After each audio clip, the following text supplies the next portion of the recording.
Hello, and welcome to another episode of the Good Boxing Podcast with your host, Josh Sias. Honestly, this weekend, what a fucking weekend for boxing. Honestly, what a bunch of fucking fights.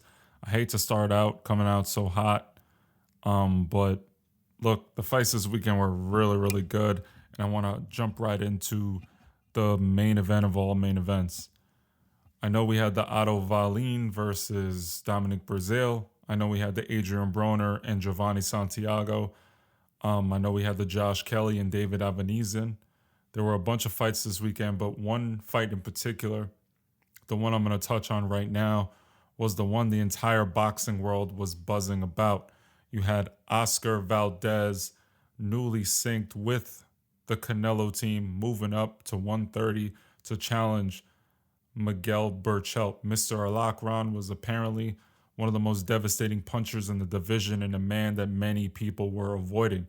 Oscar Valdez was someone that was at 126 very formidable. He was classy, he had skills, he was flashy, rather not classy. Um, he dazzled with his speed, and at times he was exciting, but he took a little too much damage for our own good. In a lot of people's opinion, Miguel Berchelt was supposed to annihilate him. He was a almost 4 or even 5-1 favorite versus Oscar Valdez, and the reason being was Oscar Valdez was exciting. He had to knuckle up a couple times in other fights, but he got his jaw broken and things looked like they were going south. So he synced up with the Canelo team, and you saw remnants of some lapses in defense. And Berchelt, if he hits you, he was going to put you to sleep based on the competition that he fought. On paper, Berchelt was the bigger man, the man that had fought a bunch of good people in his division. He wasn't a paper champ. He fought some really solid guys and banged out with Francisco Vargas. And look, it was a good fight. I'm not going to sit here and say he was a Mexican warrior, very exciting, and he broke a lot of people down. But in this fight, I'm sure a lot of people know already more or less what happened, right? In the 11th round, Oscar Valdez, while shifting backwards, planting those feet, shifting, shifts, throws a left hook, and Miguel Berchelt, trying to close the gap and put the pressure on, knocks him out with one of the coldest one-punch knockouts you're going to see. In my opinion, right now, hands down, this is the knockout of the year. I know you have other people out there that are going to say, oh, they're KOs that are better than this one. But considering the ramifications and considering the implications of this fight, considering that he was a 5-1 underdog, nobody expected Oscar Valdez to knock out Miguel Berchelt. I thought he could hurt him with his speed. I mentioned that in my prediction. I thought Oscar Valdez was going to shock the world, and he did. But I didn't expect it to be like that with such a devastating one-punch KO. It was like two trains running into each other. Berchelt was running forward. His feet were very, very out of place. They were close, and he ran right into the hardest shot that Oscar Valdez threw. He didn't see it coming, and he threw it with all the power that he had. So, we know what happened. It was an upset. 1,000%. Oscar Valdez looked fantastic in doing so.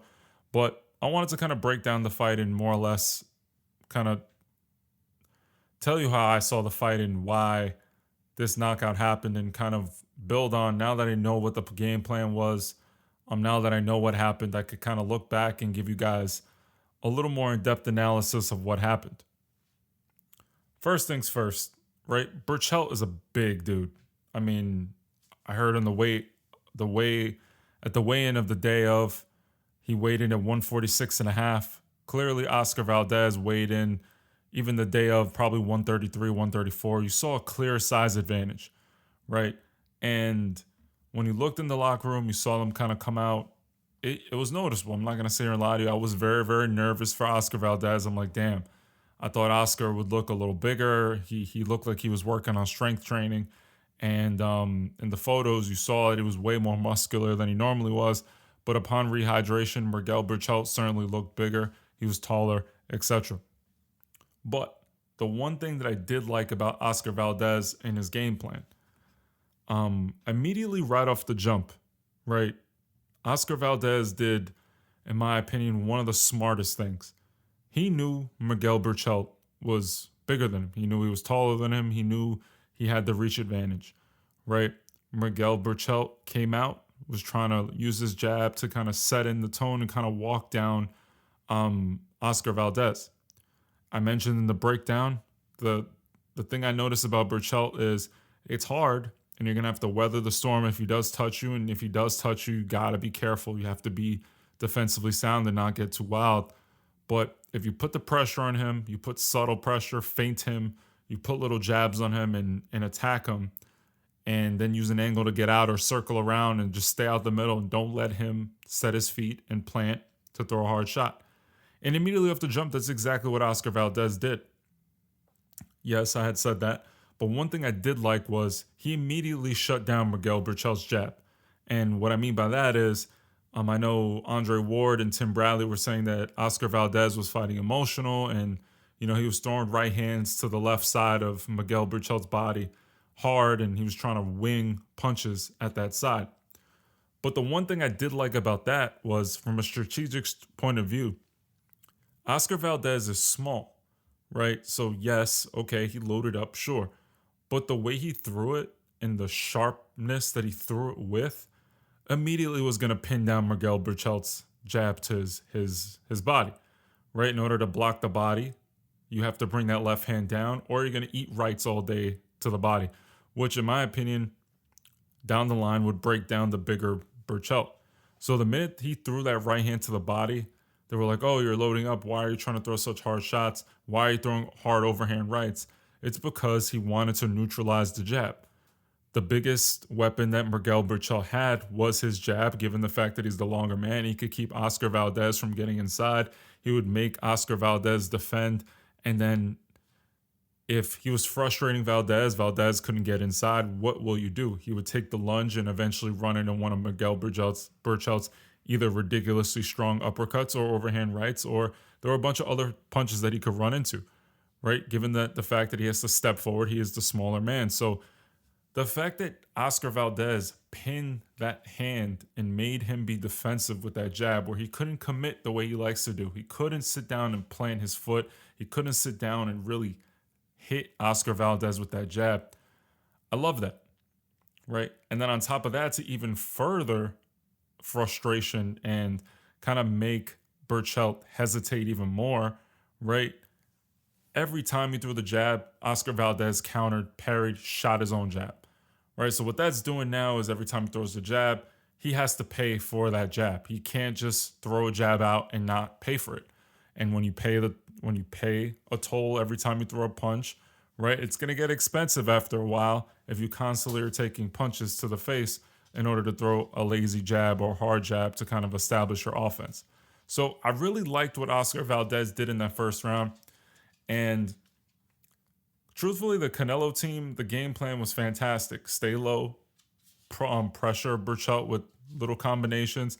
And when you have a chance to make the bigger man feel you, make him feel you. Sure, you're not. I know they look like load up shots, but he had to do that in order to get the respect of Miguel Berchelt. If he didn't do that with the speed and the tenacity that he threw those punches, if he didn't pin that left hand and counter that jab over and over to make that left hand stay down, Berchelt could have gotten confident and went forward and just threw punches and maybe caught Valdez. And maybe Valdez gets back into that place in his head where he knows he struggled, got his jaw broken. Maybe he feels the power of Berchelt and the fight's different. But once he started throwing that right hand, that left hand of Berchelt was pinned to him. What did Oscar Valdez start doing? Every time Berchelt threw the right hand, he got out the way and he countered him with a left hook. So now not only did he pin that left side, right, make Berchelt kind of feel like, damn, I can't really throw my jab. I really can't get a range for the right hand he's trying to land. Now he's throwing this left hook that has to be defended because Oscar Valdez is throwing a punch with speed, with tenacity, a punch that he's not going to see, right? That hook whips around. He was throwing the jab to the body, throwing the jab to the head. He gets low. You don't see the hook coming. And with that speed, and Oscar Valdez clearly had enough power to shock Berchelt, right? You saw it in the first round. You hit him with a hook and that leg went stiff. And you started to see the game plan unfold. And as the fight continued, You saw it over and over again. Oscar Valdez was using lateral movement, staying low, making himself a small target, and he was just picking apart Miguel Berchelt, whose feet never really seemed settled. He was moving with the right foot first instead of leading with the left hand. He was not feinting. He was just throwing out a jab and throwing out a right hand and just kept getting countered. And I don't care how strong you are. I don't care how hard-willed and iron-willed you are. If you're fighting a quality opponent, someone that has enough punching power to shock you, enough speed and enough trickery to kind of keep you off balance, you're always are going to be in a state of panic and hesitation. And that's exactly what Oscar Valdez did. And then in the fourth round, you saw he got hit with the left hook that stunned him really bad. And then Oscar Valdez eventually dropped him. Now, the beautiful thing about the knockdown was it was set up from round one. It was set up in the training. You saw him practicing, dipping low, getting out the way, countering with a sharp hook. And it had remnants of Canelo. He was putting on subtle pressure, walking him down, feinting. Berchelt did not know where the offense was coming. Clearly, they didn't know what Oscar Valdez was going to come out there. Every time he threw out punches, he was throwing punches just to exchange. And I think Berchelt really never found his distance. He never found that distance that he felt comfortable at. And Oscar Valdez kept him on his toes and off balance. And now the worst thing ever when you're in a fight is if you don't know where your offense is coming from, you're in a state of panic. You cannot relax. You can't get your own offense going, and you're not going to be able to defend punches because they're coming from everywhere. If you think you have to worry about an overhand right, which Oscar Valdez threw, now you're worried about that. Now you have to worry about a body right, which is going to hurt eventually and add, it's going to add up throughout the fight. Then you have to worry about a left hook to the body. That right hand can't stay up high to block that left hook. And sure enough, the right hand didn't know where to be. That left hook landed. And that's how shit's set up. And this is what I love about the Oscar Valdez style right now, is that Reynoso really utilized the skill set of Oscar Valdez. You saw that he was a fast, smart counterpuncher that's not very fast physically. He's not an athlete, I want to say, like an Andre Ward or Shakur Stevenson that's really, really quick, really, really fast physically. He's quick. He has quick hands. He has good movement. He's not world class. He's not like a sprinter or anything, but he did what he had to do. He had to be the faster man in there. He was smaller, superior hand speed, and clearly he was the better counterpuncher, a more well-schooled boxer. Berchelt, I'm not taking anything away from him because he's a hell of a warrior and he took a lot of good shots. I'm not going to sit here and lie to you. There were shots I'm like, damn, how's this guy standing up, right? But the sweet science is hit, don't get hit, and you don't have to hit with 100% power in order to stun someone. What Eddie Reynoso, Canelo, and even Oscar Valdez now are showing, if you have sharp technique, you kind of whip it, and you don't have to be at 100%. You hit somebody with 70% a bunch of times, it's going to just do that much more damage. It puts someone in a panic because something 100% hard, you wind it up, you can see it, you can kind of absorb it. I'm not going to sit here and say it's not going to hurt, but it's not going to shock you the way that sharp hook shocked Berchelt, right? And then 4 and 5, he was just in my opinion, he went into survival mode in round 5, right? He was already in survival mode then. Sure, Berchelt came on and was trying to really put it together in round 6 and 7 and even 8. You saw him trying, but Oscar Valdez just shut him down over and over. Then he would switch to southpaw to get out the way, give him a different look. And you saw him setting up what happened in the 11th. He would switch southpaw, throw a hook, check hook, and then spin off if he was on the ropes. He kept doing it. And then finally around 11, you saw Berchelt realize, like, hey, I got to take risks. I'm the one that has to come forward and have to make this fight. I've been down twice. I don't know what to do. I have to just let it hang out on the line. And those flaws I mentioned about Berchelt before with his feet, not kind of being in the right place at the right time. He was kind of walking in and not really sinking his feet with his hands. What I mean by that is when you punch, you're probably the most balanced when your feet land when you punch. So if your feet are not in good position, you punch before your feet get in place, you're going to lean forward, you're going to have forward momentum, and you're going to be off balance. And now in this particular case, Berchelt was running in to try to close the gap on Valdez and just say, hey, fuck it, I'm coming in, I got to try to land something. And he took too much of a risk, overextended himself, and Oscar Valdez shifted to southpaw, hit him with a left hook that made him just go to sleep and not get up. Now, no disrespect to Miguel Berchelt, because again, I respect everyone that gets in the ring, but my God, when Oscar Valdez knocked him out, I was shocked. I was flawed. I was floored. I was in awe of what just happened because sure, I picked Oscar Valdez to win. I just didn't expect him to knock him out one punch. We don't really know Oscar Valdez as a one punch knockout artist. He has volume, speed, he's a good boxer, certainly talented. For instance, he was an Olympian.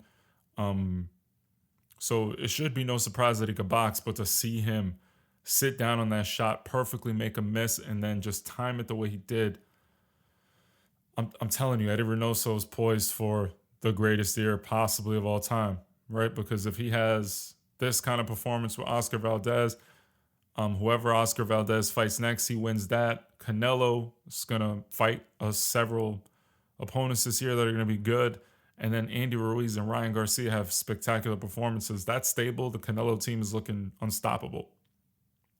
But this fight in particular, I was very, very excited about it. I hope you watched it. My suggestion, and I'm not trying to tell you to pirate fights or anything like that. I'm not promoting that. But if you can, feel free to find the fight online, rewatch it, and you can kind of see what I mean about the way Valdez set up the tempo in the beginning of the fight. A lot of this stuff that happens, especially when you're at this high of a level, and this is kind of the stuff that I like to see and kind of break down and why I love boxing so much, is it's chess. At the end of the day, anybody can tell you to just go throw punches, but in order to make somebody make the mistake, in order to set up your punches, is the art. It's the science that everyone is talking about. The fact that Valdez went to the body with the right hand, didn't throw the hook right away, and then eventually loaded up on the hook that he wanted to land and landed it perfectly to end the fight is the beautiful part about it. The knockout is wonderful, right? It's highlight reels. Everybody was playing it. I also kind of found it funny that everyone was saying that Oscar Valdez was going to win when beforehand I really didn't read anywhere where Oscar Valdez had a shot. I know a few people DM'd me and were like, yeah, I think Oscar Valdez is going to win. And I respect those people because they told me he was going to win early on. And that's my problem in boxing, truthfully, is you have a lot of people that always say, oh, yeah, I knew he was going to win. I knew he was going to win. But when it comes down to making a prediction, people are so afraid of being wrong that they never say who's supposed to win and who's going to lose. Now, it doesn't really matter, but I lose a lot of respect for places and boxing pundits that after the fact when they were saying, oh, Berchelt, now are saying, oh, I knew Valdez. No, you didn't. Come on, just be wrong and carry on. I mean, look at me with Josh Kelly. I was praising him, saying he was the best one. He's going to be one of the best at 147, and it was silly. Like, now looking back, he got knocked out, and I was wrong. But that's okay. In the case of Oscar Valdez, there are so many different things that he can do now. Oscar Valdez stepped up. He was box office and on the biggest stage of his career, on one of the biggest cards of the year to date, he performed. People are talking about it was a fantastic fight card. And, you got to give Bob Arum credit. This was a good fight. It lived up to the hype. It was on ESPN, and many, many people probably watched it. And, between the Teofimo Lopez and Loma, the Deontay Wilder and, Deontay Wilder, Tyson Fury last year, that was a good fight. Then you have, who was it recently? You had Marinez and Comey, which was a good fight. Really, really good fight. So they're putting on good matches, and more, the undercard wasn't that bad. It wasn't one of these cards that you just want to I can't wait for the main event. Like, they were pretty exciting. So I got to give it out to Top Rank and shout out to that. Now, I know they were talking about Oscar Valdez fighting Shakur Stevenson. Shakur Stevenson was ringside, and of course, Shakur Stevenson's being Shakur Stevenson. He said he wanted to fight Oscar Valdez next because he was looking to fight Berchelt. He thought Berchelt was going to win, and he had to eat his words, right? A lot of people thought Berchelt was going to win, and I give credit for Stevenson saying, hey, I was wrong, but I want to fight you. So Shakur Stevenson, certainly a talented fighter. I wish he would take a fight against someone good, because if he does fight Oscar Valdez on his big first fight, the first time he's fighting for the title, I love the approach. I love the aggressiveness. I love the confidence. I just wish he would take time and develop. I mean, he's certainly a talented fighter. The one thing I just don't like is they're already anointing him as a GOAT, and like to say that this kid's gonna be pound for pound already number one. You have a lot of young prospects out there. I mean, you have an undisputed champion in Teofimo Lopez. I'm not gonna sit here and say he's undisputed number one, but there's a bunch of guys out there right now that could potentially be number one. You have Virgil Ortiz. You have even Jarris and his boots. That's I mean, he has to step up, but there's so many prospects out there. To just immediately anoint Shakur Stevenson, who has yet to fight a single good dude, it's a little disrespectful in my opinion. And it's kind of gonna I think it hurts Shakur, in my opinion, by anointing him to be that good. It's gonna put a lot of pressure on him. And I'm wondering if that's why Andre Ward separated with Shakur Stevenson. I don't want to speculate about it, but he did mention that he felt like Shakur needed development. Buddy McGirt says that Shakur Stevenson isn't really that good, and he feels like anyone good would beat him up. But I don't know. So I hope the fight happens, but at the same time, I do wish Shakur Stevenson wouldn't reap the benefits of what Oscar Valdez did by just beating Berchelt. I don't want I don't want Valdez to be forced into fighting Shakur because Shakur says he wants to fight. I don't know. It's kind of tricky. I think it's a weird fight for both guys, especially given that Valdez really hasn't been at 130 for that long, and he would be sufficiently smaller than Shakur. But I want to see the fight. But at the same time, I want to see Shakur fight someone good first, so he's prepared for the moment where just in case he fights Valdez and loses, they won't be like, oh, you didn't let him develop, etc., etc. And I don't know. It's kind of something that I'm a little broken on. But this is the episode for today. I hope you enjoyed. Feel free to support the podcast on Instagram at Good Boxing Podcast.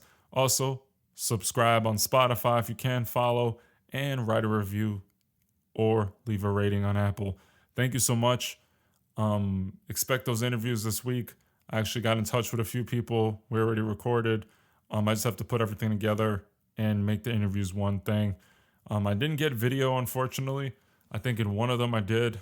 It's just really, really hard to kind of collaborate and get video. People don't have access to really, really good Wi-Fi sometimes, and the mic situation and the audio, I want to make sure it's quality.